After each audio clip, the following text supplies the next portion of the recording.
Welcome today to the Conscious Cafe with Melissa Windell, and I'm so grateful here to have the star guest of Jaguar Star. Welcome, Jaguar. Hello, so lovely to be here. Yay. And such a gift to have you here. So I met Jaguar about, I want to say two and a half years ago, about 2 years ago. hmm And Yeah, she, I think it was in September 2016. okay, yeah, so it's been about 2.5 years, and she was traveling from Germany through the US and happened to be a house guest in my home, which was so incredible. It was the first time I really ever met her. Um, and got to spend quite a few really long, juicy, wonderful, tea-filled nights with you. Um, and then from there, you went back to Germany, and then you moved your whole entire everything, your whole life to New Zealand shortly after. And your purpose, Jaguar's purpose into moving to New Zealand was to start and to birth the start of her new business that she has been working on for, I want to say, a couple of years before that, right? Which would, Well, the women's school has existed since 2011, mm, actually. And I was born in New Zealand, so I was going back. okay. hmm Yeah.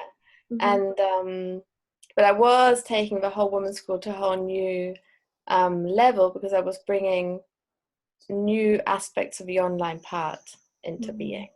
hmm Which was incredible. So I got to be kind of witness this like space of transition for you, where like she just said, so Jaguar started a school called the Women's School, and it works with Divine Feminine, which I will let her speak about that in a moment. But what was great is about when she moved it to New Zealand, she was blossoming it into another phase, which is the more accessible phase. And she does work globally. It helps people from all across the world, like myself. I'm one of her students now, for about a year and a half, and to be able to access this work from the comforts of our own home. So Jaguar, why don't you just take a moment and speak about what is a woman's school? Oh, well, it's basically a platform for education and inspiration for people who identify themselves as women. So, um, people often ask me this, and it's really important for me to understand that the feminine is obviously something that exists within all of us. Feminine exists in women and men and everybody in between, in the non-binary, whatever you want to identify yourself as, a feminine exists in all of us all of the time.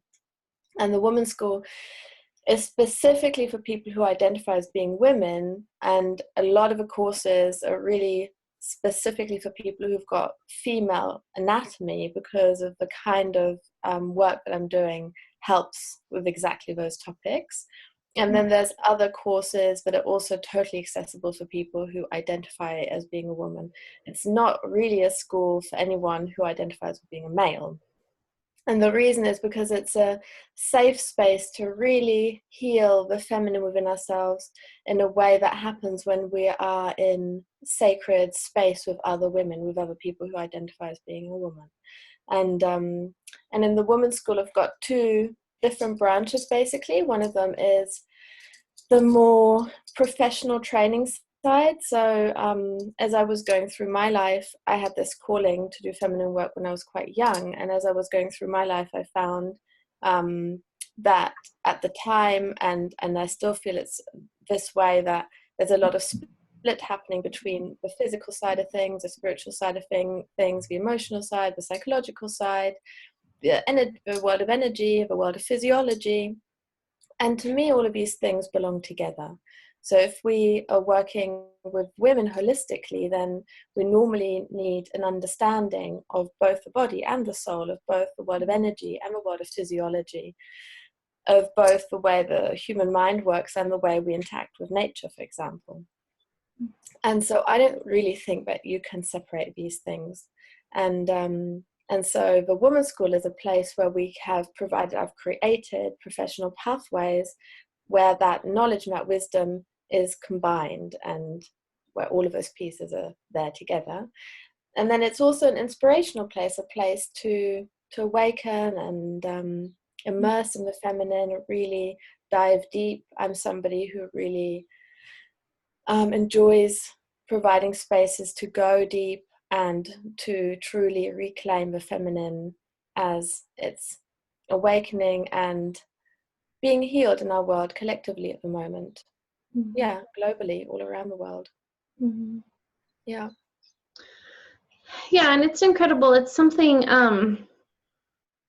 that I feel is important and lost, and I think it's a good idea to create that bond and that connection between the body and the spirit. And especially, I mean, it makes sense, that we have to have like the female parts to do this type of work that you're offering, because I just, think about myself and then the clients that I work with. It's like and you have this experience too. It's like our ovaries and our uterus hold so many stories, and it holds so much energy. And a lot of it sometimes isn't even our energy. It's, our mother's energy, our mother's energy. It's like the energy of like the pain from around the world. I feel like our ovaries and our uterus are just like sponges in that space, but hold great medicine at the same time. Yeah, Mm-hmm. exactly. Mm-hmm. Mm-hmm. And then how did you said that you found this path of yours at a very early age? Do you want to kind of dip into that space a little bit? Yeah, I think I always find it interesting that when I first left school, when I was 17, I actually did a tailoring apprenticeship, so sewing and costume design for 4 years in Wow. this Germany, because I'm half German, so I was born in New Zealand, but I grew up in between Germany and England. And I always found that interesting because I was so fascinated by textiles and by colors and by design and creativity and sewing and weaving and threads and all of this kind of stuff. And I really, really got involved in also creating like exhibitions and stuff like that with artfully designed costumes. And I then had more and more and more awareness of the world of the soul and deep personal experiences that showed me that this was not my path. But the way I experience the world of the soul and the way I experience life is really very much like that, as kind of a weaving and a sewing and a threading, and that all of us have got so many different soul colors and so many different textures to our soul. And the ancient myths and the ancient stories of the goddesses is often that they were goddesses of spinning and weaving and making textiles. And to me, the way I see it now retrospectively, I'm quite a poetic person, and I'm a very I really love myths and mythology and understanding symbology, understanding the deeper workings of how we engage with life. And it always made absolute sense to me, even though I never went into tailoring as a full-time career because it wasn't my path. But somehow that has, in my inner world, I'm constantly weaving. Mm-hmm. That's what I'm doing. I'm constantly weaving the courses. Whenever I create the courses, I'm always feeling, oh, what color fits now? How does it fit now? I feel like I'm always sewing it together. And when I work with people one-on-one, and I have some apprenticeship spaces that is for one-on-one learning, it's like it's a real tailoring work, because the traditional tailoring work is making a piece of clothing just for one person. You don't buy it in the shop. You go to this person, you get your piece of clothing that only you have, that fits you exactly. And a lot of people that work with me find me quite unusual because I have such an individualized approach to learning. And that's in today's world, that's really not common. Normally people just get stuck in whatever course and they have to chew through a certain amount of material, and that's then everybody has to be the same. And I just don't believe in that at all. I think we're all so individual, and especially the feminine. I was trying to explain something before. I'm not maybe I don't know if I said it in a way that was good to understand, but but there's so many fluid elements in ourselves, even what does feminine mean? What does being a woman mean?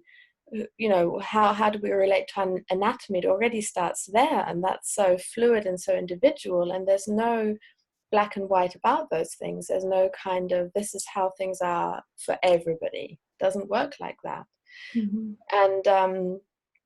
And it's like that with, for example, sacred circle work. So it's something that you do is your sacred circle work is going to be 1000% different to the sacred circle work that somebody else who was doing the same training is bringing into the world, because it's completely individual, because we're also individual.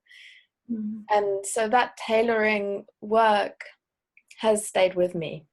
And then while I was in that, I kept getting these messages from my soul that this is not really my path. I was 17, 18, 19. Then I got quite sick. I got glandular fever. And I did understand that this is my soul speaking to me. Wow. At such a young age too. Yeah, I did understand that. I was like, okay, I have to seriously change something here.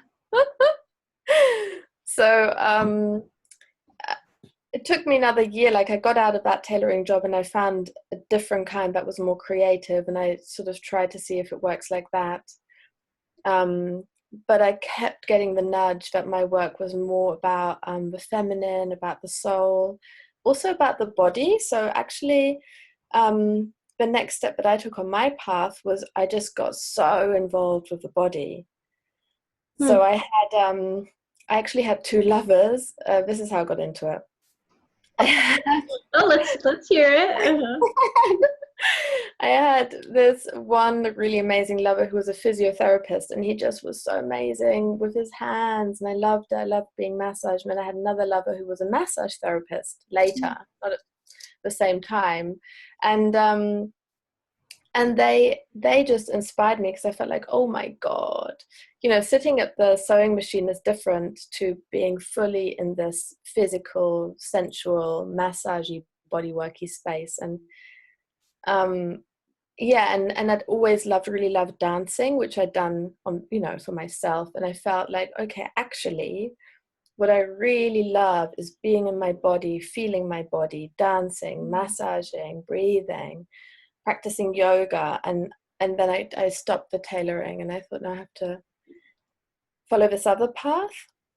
And so I did what lots of people do when you're trying something out. I just kept working in jobs related to costume design, but I also did some, I don't know what it's called now in English, when you sit naked and art students paint you. Oh yeah, a model.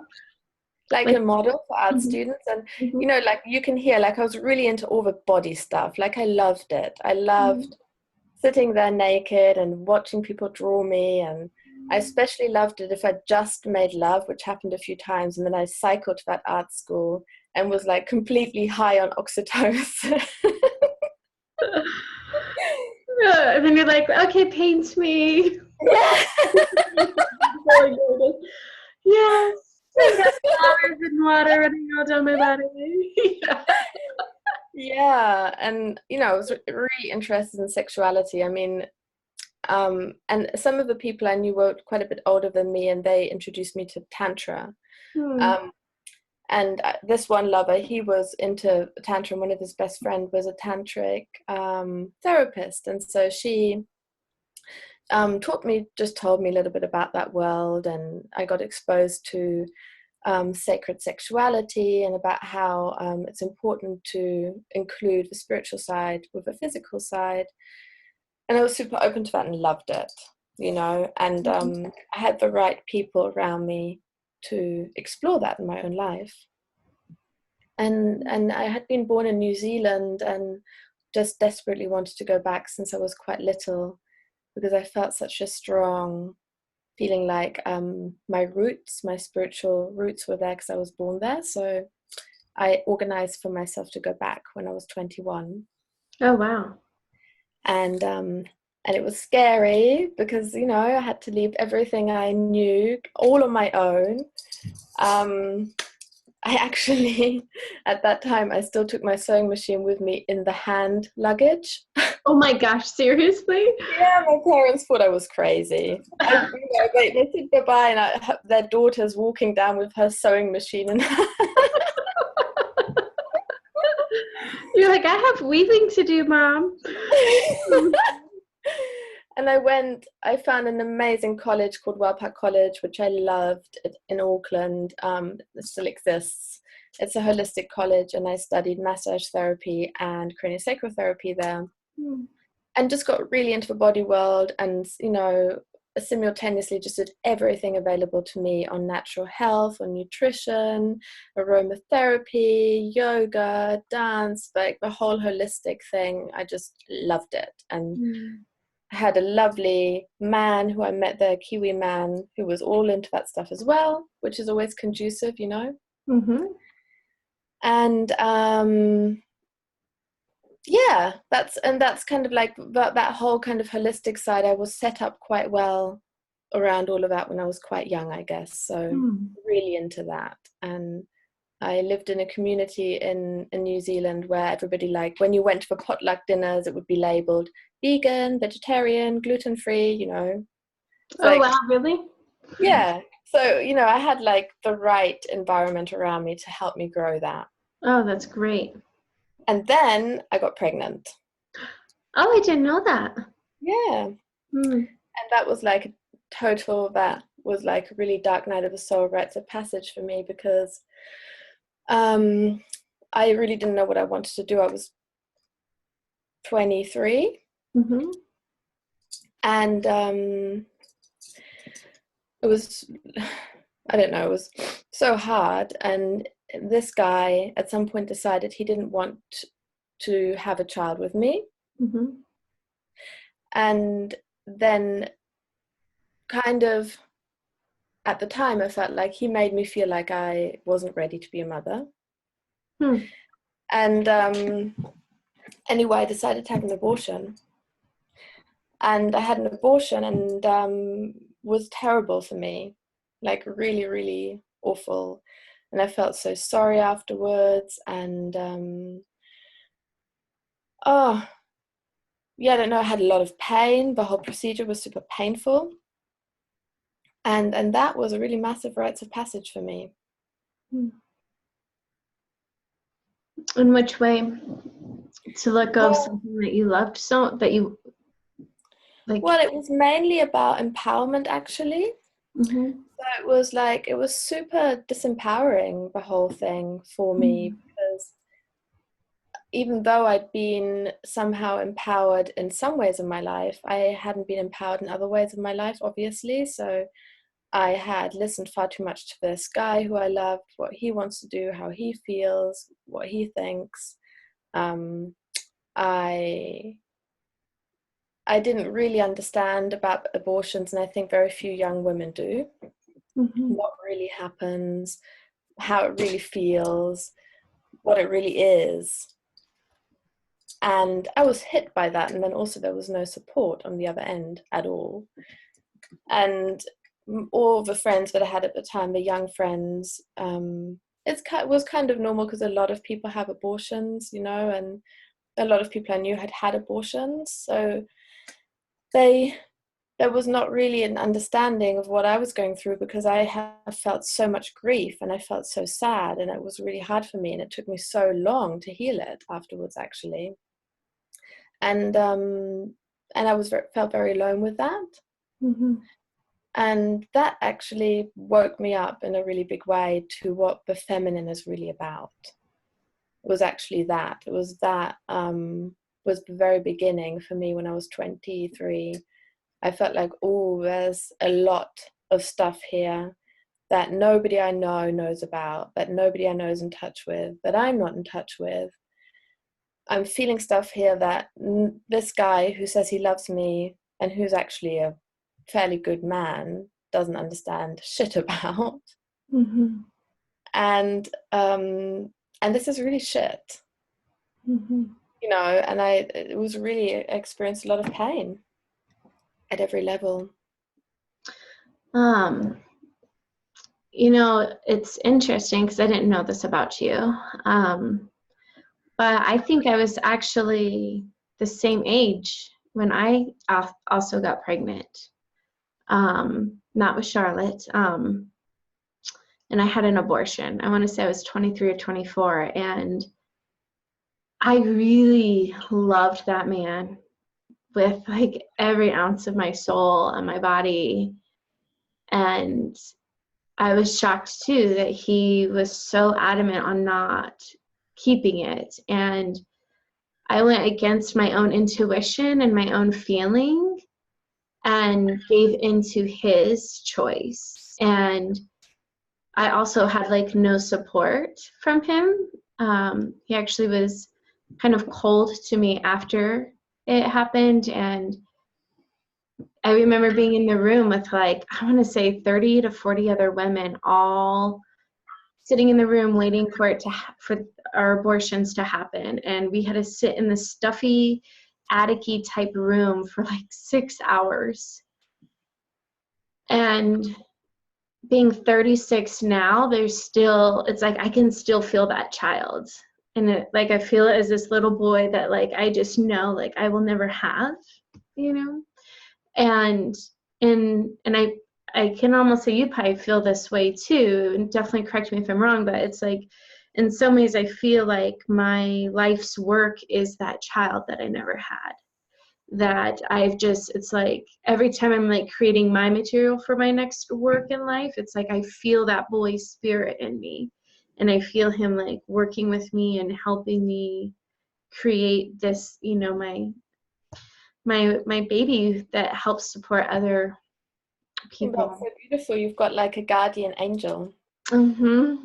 Mhm. Yeah, totally. Like what I totally felt, it took time, obviously, but I was also totally in contact with that soul.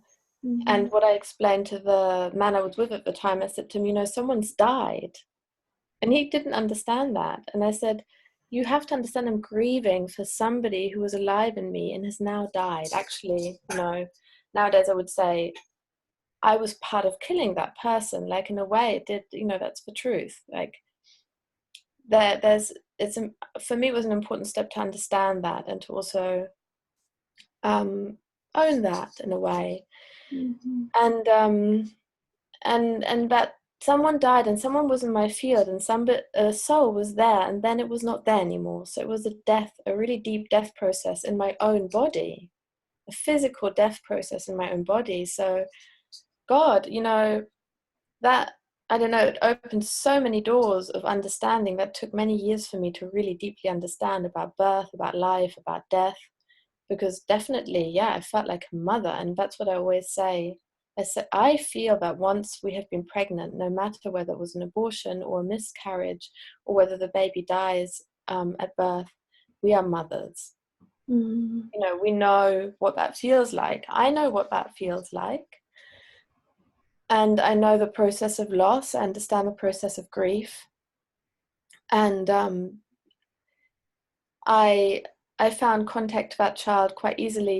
At some point she told me her name, and it was a she, and she was always totally fine with the whole thing, actually. Mhm. That was really interesting too, is that I went through so much pain and, so many layers of so many difficult emotions and belief systems and also society and the way abortions, are seen. And but at a deeper level, I always felt like, if I'm going to use the word forgiveness, Mhm. but I had to forgive myself, but I was forgiven Mhm. from the very beginning by everything else Mhm. other than myself. Mhm. And yeah, I think I just learned a huge amount. I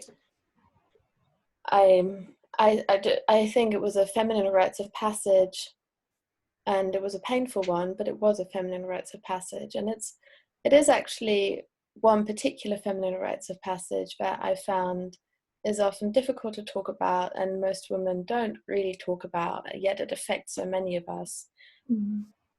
and it's considered somehow shameful or somehow something you don't talk about, and anyway there is people out there who think it's wrong, and so yeah, but I think it's definitely part of the big rites of passage, and in my case it definitely was, and it was the beginning of a big journey.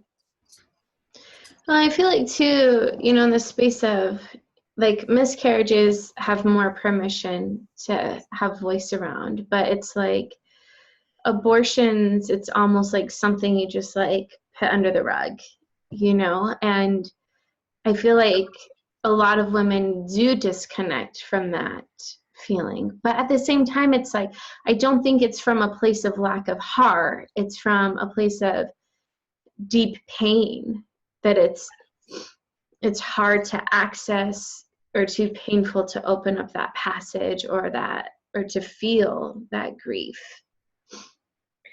Well, I see, seeing as I've worked now, I did, go into the whole field of the feminine then, after that very, very deeply.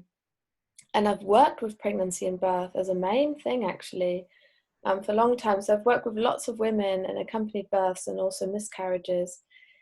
And I have to say that I feel that, yes, abortion is, kind of the most neglected one out of all of them in a way.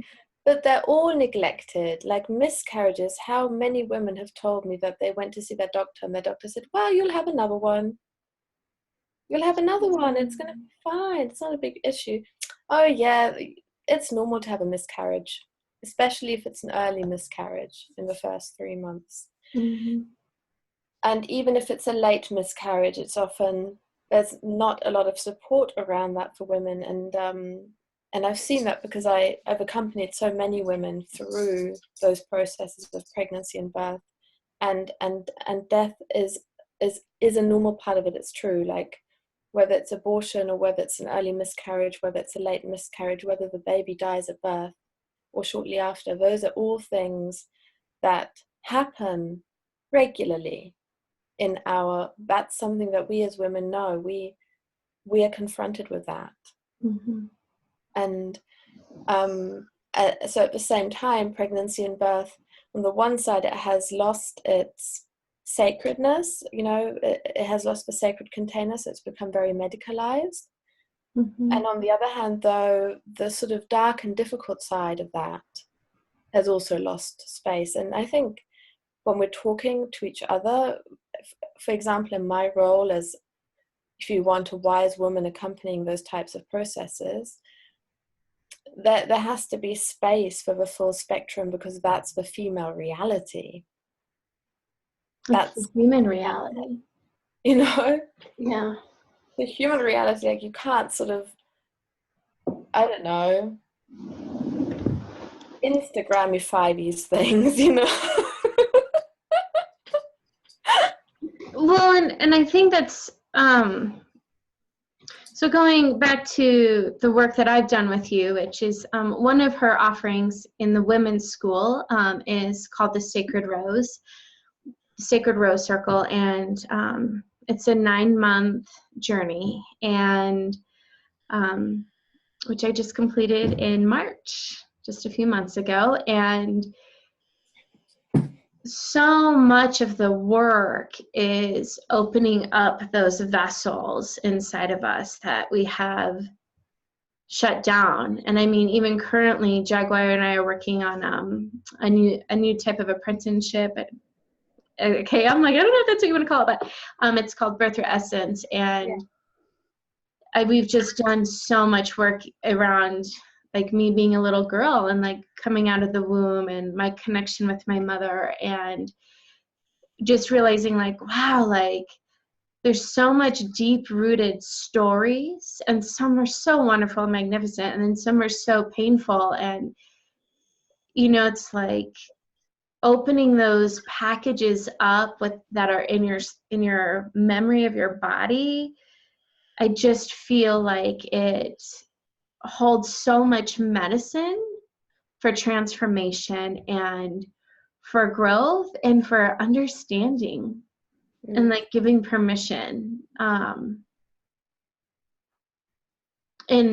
I think it's so important for every person. And I think what you're saying, it's like, birth is such a miracle. It's like to actually create a healthy child with 10 fingers, 10 toes, an organ, and just to think that like the woman's body creates a brand new organ and then creates like a brand new human being that has all these multiple organs and these multiple areas of their body.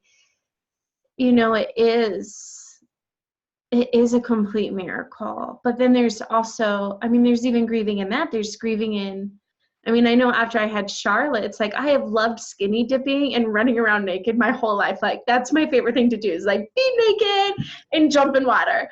And although I still do it, but it's different. It's like, oh, okay, so this is what my belly looks like now. This is, my breasts are different now. Like my body is different now. And would I change it for anything? No way.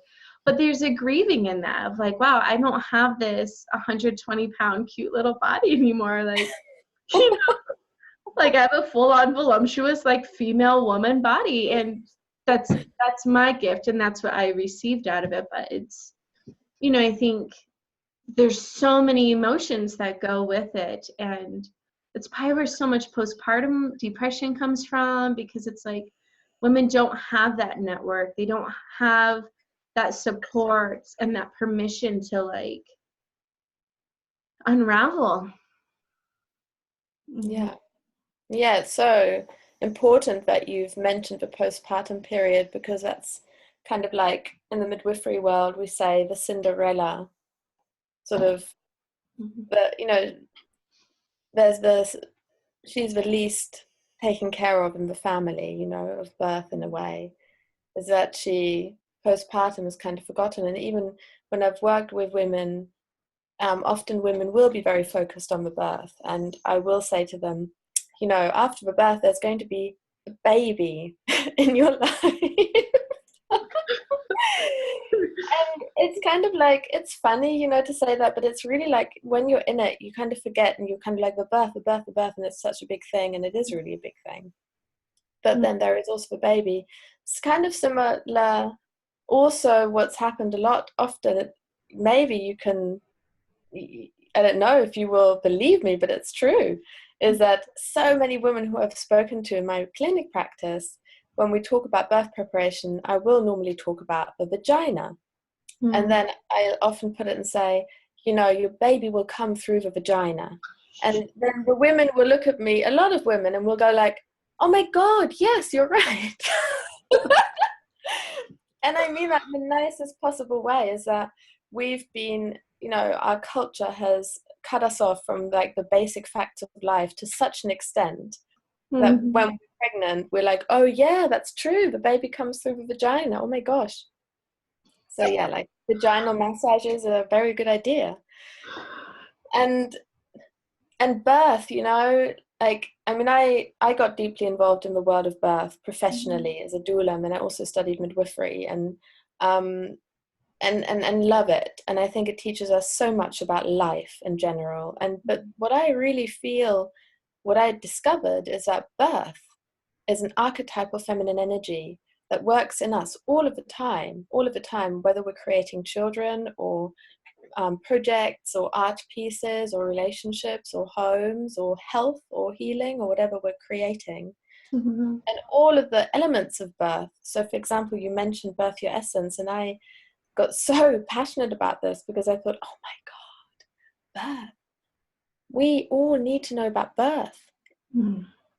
Yes or no children, we need to know about birth. Every single person on this planet who has a womb, actually, because it is true, having those anatomical features does change things energetically within us.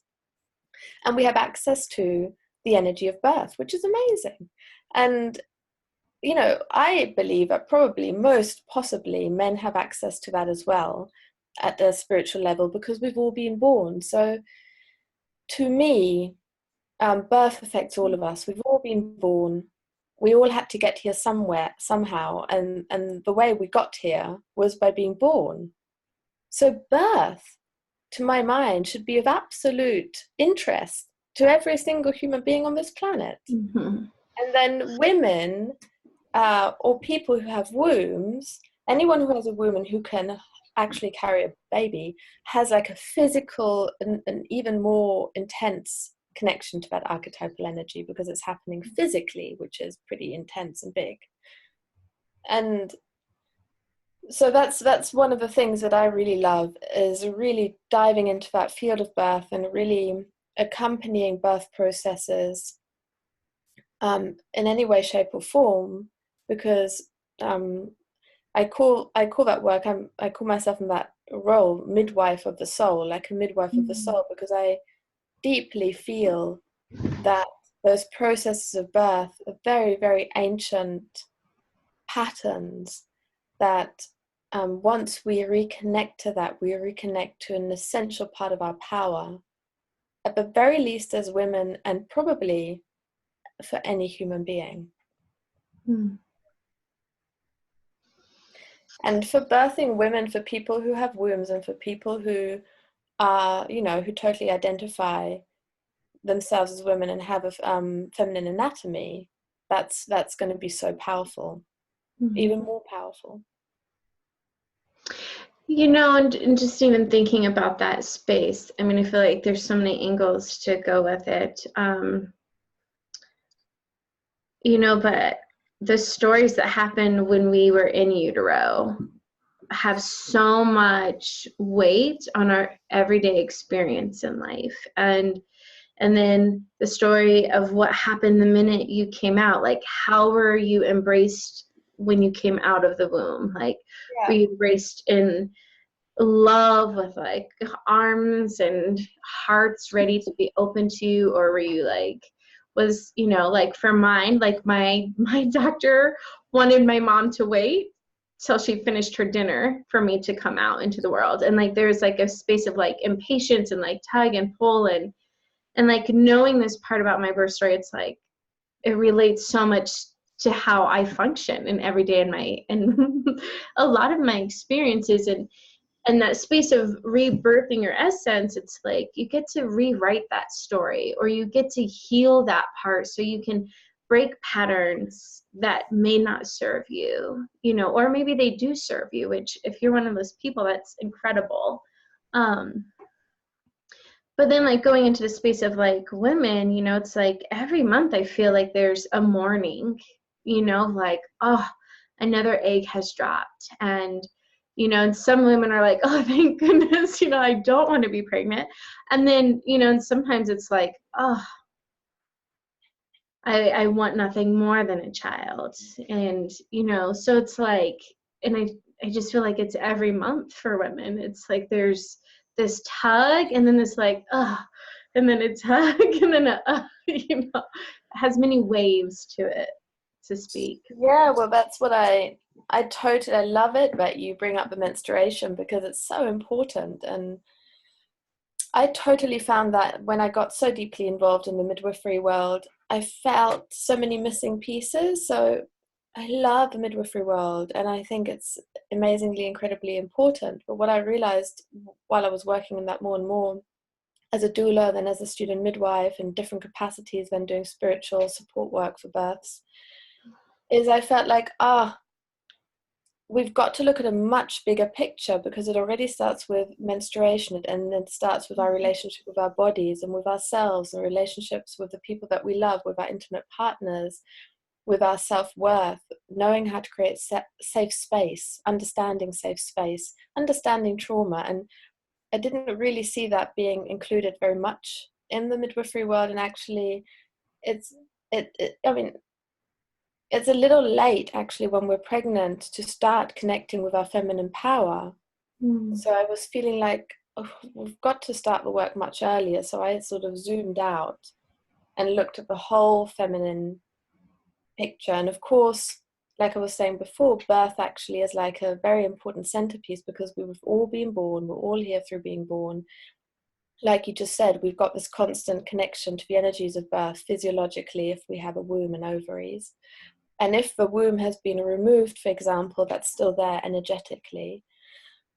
But But the menstrual cycle is like a mini birth. Every time you bleed, if you rest and actually take that time to rest and actually rest, which in Western society is now slowly being acknowledged even by big companies. So there's companies in the UK and in India and in other places popping up that have it as part of their company procedure that women, when they're bleeding, have 1 or 2 days off on the Oh first my and God. second day.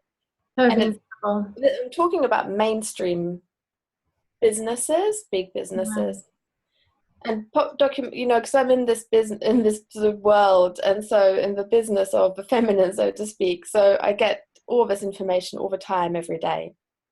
But yeah, there's an amazing woman in the UK, for example, called Alexandra Pope, who has the Red School, and it's completely focused on the menstrual cycle, every aspect of the menstrual cycle. And so she's really gone deeply into that. And because she's an elder now in the UK, she's been advocating that for a long time. Mm-hmm. So I think she's been a big part of that whole raising of consciousness. And when we rest and deeply, deeply rest in the menstrual cycle, we actually produce oxytocin. And as you know, oxytocin is the hormone of love and bonding and the hormone of birth. And it's an important part of the feminine cycle. And if we don't deeply rest during our menstrual cycle, our body doesn't get to reset all of that adrenaline we've had running the whole of the rest of the time. And so we start getting exhausted and depleted. And that's actually a really big problem for many, many women that I know and that I work with, is that we're attempting to fulfill some kind of societal expectations or personal expectations that go completely against the feminine rhythms. Mm. We're working against our own bodies. We want our bodies to be different and look different and feel different and function differently. And so that's a really big topic, because if we're cutting ourselves off from all of that, we're cutting ourselves off from our power. And if we're cutting ourselves off from our power, then we're cutting ourselves off the capacity to live the life that we want to live. Mm. It's like cutting our arms off or something. That's incredible. I didn't know that. And Yeah. in a lot of ways it makes sense. And especially like the piece about the like the rest after this like during the moon time. It's like that's almost what's going to rejuvenate you and restore you for that next cycle. Mm-hmm.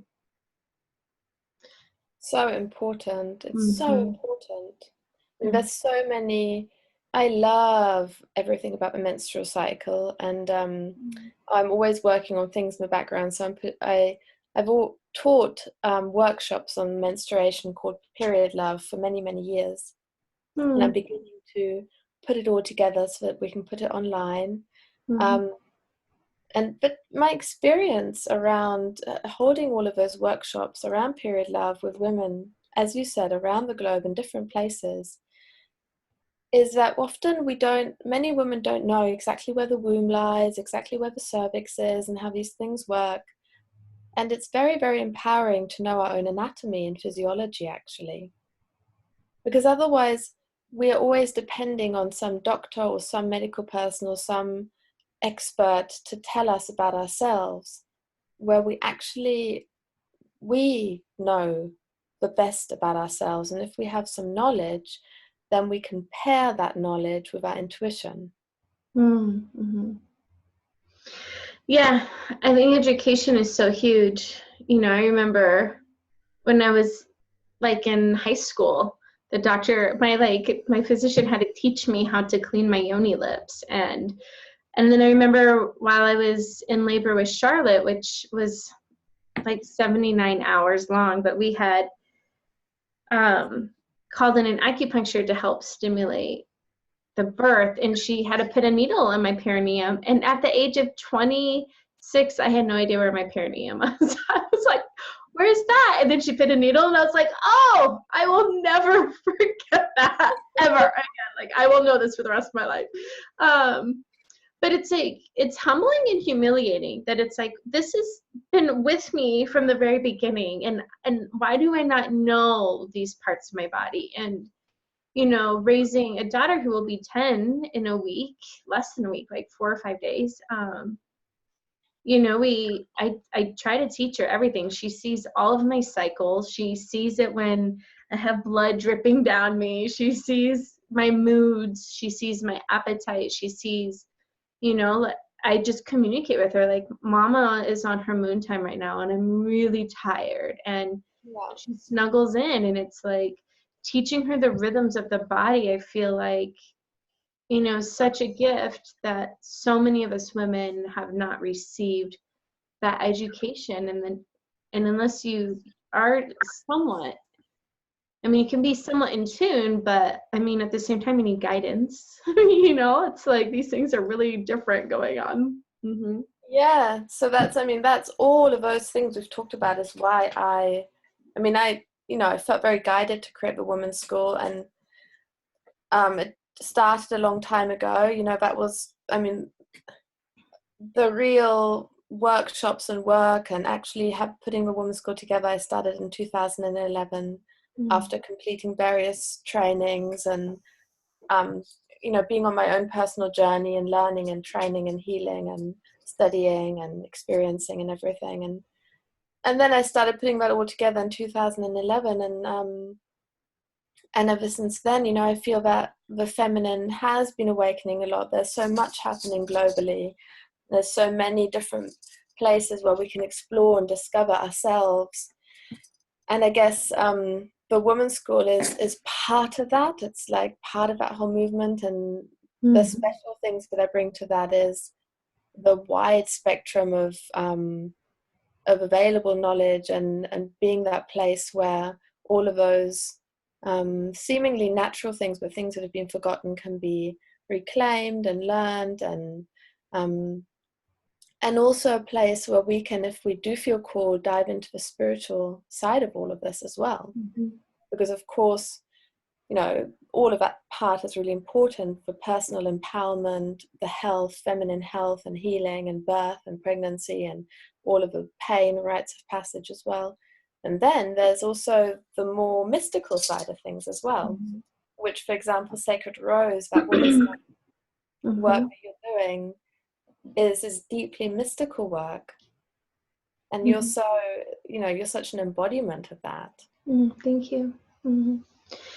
Yeah, and you know, just to kind of bring this into like full circle, I feel like something that I learned from like doing the feminine work, which I feel like with this huge movement with the feminine waking up, like I feel like lots of the males in the world are kind of feeling like they have to be small, but more than anything that I have learned through the work that I've done with you is, and I was writing something, and it struck me, and it's kind of stuck with me, where it's like, sometimes when I think about like becoming a woman, it's like, oh, hear me roar, you know, but I was like, what came through is like, you won't hear me roar, for you will feel me before you hear me. And to me, I feel like that's like the feminine. It's like, it's not about going out and being aggressive and like, I mean, there is that piece about it, but it comes in a way that's not aggressive. It comes in a way that's like, I am here and I have a voice and I have something to speak. And it's more gentle, but powerful at the same time. And I feel like that's a huge gift with your work.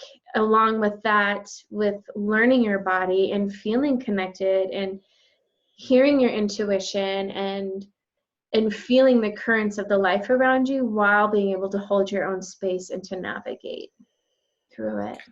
Yeah, and I think, you know, so many of us are, I mean, there's more and more of us at the moment on this planet, this beautiful planet, where we're high sensitive. Many of us are high sensitives, and we perceive more of the world than just what seems to be physically tangible. We do feel that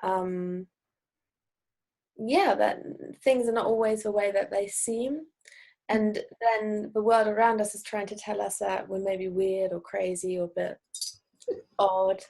And then we end up feeling like we don't fit in. At least I always did. And I'm sure that many of you listening can relate to this. Mm-hmm. And but the fact is that there's so many of us now. Mm-hmm. And I think it's important to come together and to speak to each other like me and Melissa are doing here, and to collaborate and work with each other and spend time with each other and spend time learning with each other and talking to each other and healing together and everything that takes, because there is many people at the moment out there who do feel a deep resonance with the things of the soul, with the things of nature, the matters of the feminine, matters of the heart, matters that take us deep and take us to the essence of things, and that do have depth to them, but also strangeness that might also seem weird at times, or unusual. And being unusual is such a beautiful thing, because we all are so unusual and so unique. And I think that's something very important for me. And many of the women that come in touch with me, we are simply the kind of person who's bringing something new, also connecting the old, connecting the ancient wisdom, remembering our old feminine, but also bringing our creative, unique selves and our personal expression, which is also new at this time on this planet, at this very special time of change. And that's a massive, creative, wild birthing process. It's also very artistic, and I'm an artist. I know you're an artist. Yeah, and I think though that's all connected, it's not one thing. Yeah. There's so many puzzle pieces. Well, and before we wrap this up and bring it into a beautiful blossoming close, I wanted to speak about something where you said where it's like we're all waking up and things are having a big shift. And in that space, Jaguar and I were communicating right before we started this interview, and I was bringing up about her life partner that has helped her create so many pieces of the women's school and how the roles of like masculine and feminine have switched and altered and danced and interwoven within each other. And her life partner Simone has created all the music that goes with the online schooling to like learn how to like deep into, and the music for like the meditations. But you know how beautiful it's been that he has played in some ways the masculine and the feminine role, and how I feel like you want to speak something about that. So I'll let you kind of, because you have such elegant words, I'll let you. Yeah, thank you. Oh, so elegant. You are. Yeah, we met, me and Melissa were talking, and me and Simone, he's Italian. We met in India, and we met at this ashram dedicated to Amma, the big hugging saint. And I was just meant to go and visit it with a girlfriend for a day, and I ended up staying for a month because I met him there. Couldn't get away then. And he was then, he's like, because he was there, I mean, he really understood the whole thing about the divine feminine, and like he himself was already feeling really connected to the Divine Mother, actually. And then he showed me a couple of images, because he's also an artist.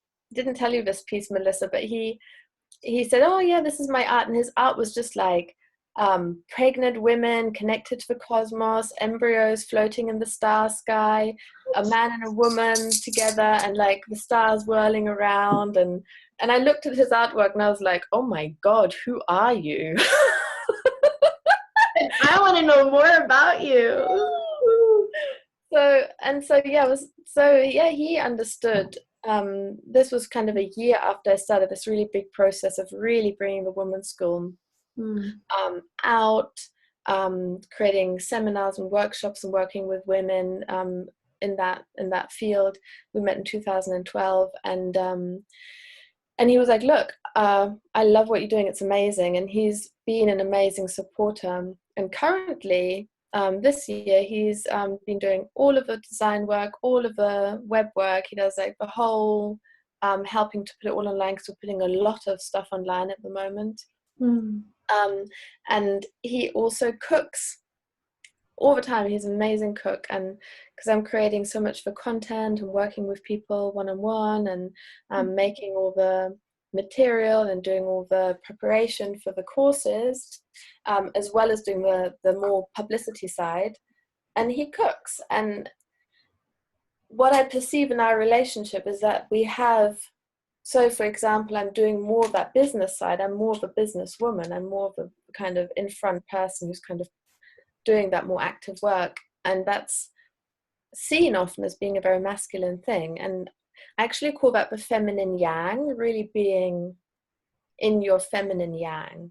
And I think that as women coming into leadership, into feminine leadership, we are needing to integrate the masculine in ourselves fully. And someone like Simona, who's amazing, has been doing that big work of integrating the feminine and actually totally supporting the feminine. And he has gone through his own processes as a man of really breaking free of all of that stuff, where even in his own consciousness it was difficult for him sometimes to allow a woman to take up so much space and to be so much kind of maybe the more central part. Not because he as a person, but like because that's so much in the collective. Mm-hmm. And he did so much work in himself that wasn't always easy, because from the very beginning he supported this work, but the actual constant day-to-day that we've got of constantly doing this, and we're doing the women's school 1000% all day every day at the moment together. And so he's been doing his own work around that. He's actually a musician and an artist, and has his own projects with sound healing, which he he's made a lot of space to support the women's school while we have all of this work on, where I need his help. Which is just incredible, and just thinking about, like, to me, like that's the feminine waking up right there. Like I feel like that's where the world is moving to, where it's been so masculine for so many, like, thousands of years. And at one point in our history, it was the female ruled the world. And in my perspective and in my heart, I feel like we're entering this space where it's not one or the other, it's the and they're married, and they're dancing, and they're collaborating, and they're inner working together. And it's awakening the feminine within the self, but also awakening the masculine. But in some ways it feels like the masculine, it's just more heart-centered, where it's more gentle. It's not ego-centered. It's not power-centered. It's heart with strength-centered. Does that make sense? And it's having the capacity to have a bigger vision, because, I mean, something he says to me, he says, look, I mean, his project isn't the women's school. He's got other projects as well. But he's like, this is what has to happen now. This is the important stuff now. He can see it. He's like, women have to be doing this stuff, and it is so important, and I'm going to support it, full stop. Oh, and incredible. And that's kind of like, it's not always, sometimes it's important to be able to see that bigger picture side. And I think it's so right what you're saying, because the feminine and the masculine is becoming so much more fluid. All these old gender roles are dissolving. We don't have to identify as being a man or a woman. We can identify as being anything in between, and it's totally fine. We can love and be sexually attracted to anyone we want. We don't have to, I deeply feel that part of this whole feminine awakening is that all of our identifications of who we are and what we have to do in the world are becoming more and more fluid, more and more creative, and that we can be true to our soul, absolutely true to our soul. And this whole idea of this is a woman's role, this is a man's role, this is the feminine, this is the masculine, is so outdated. And I actually don't buy into some of the stuff, you know, where people, or let's say the tantra world, where they're like, oh, the woman is this side and she does this and she does this and the man does this and then he does this and the woman does this and the man does this and that's for feminine, that's for masculine. You know, some people are really into that, and I'm really not, don't believe in that, and I don't experience that in myself or in anyone I know. We're not boxed beings. And yeah, and we're often also not what we seem, you know, just because people see a certain part of us in public, they don't know who we are at a deep level. Yeah, there's that cosmos in each of us. Well, thank you so much, Jaguar. I feel like that was very juicy, elaborating, and very full, so thank you. If you're more curious about Jaguar and want to learn and dive into her medicine or experience some of her teachings, which just from one student to you, I highly recommend it for, and I will even say this, I've had people be like, what is, like, you've just shifted so much, and like some of my sisters will be like, wow, Melissa, like, you're really like so fiery but so like sensual. And so, and I say so much of it, I'm like, it's the women's work, it's the women's school. I'm learning so much about myself, and in that capacity have just grown tremendously, and in ways that it's like I'm just yearning to learn even more. So I thank you. And if you want to learn more about her, you can go to her website, which is thewomenschool.org. And also she does some more one-on-one deep work, and that is, I have it written down, lovemedicine.org. but either way, you can look her up, womenschool.org. And thank you so much, Jaguar, for being here on this day, and thank you all for coming forth.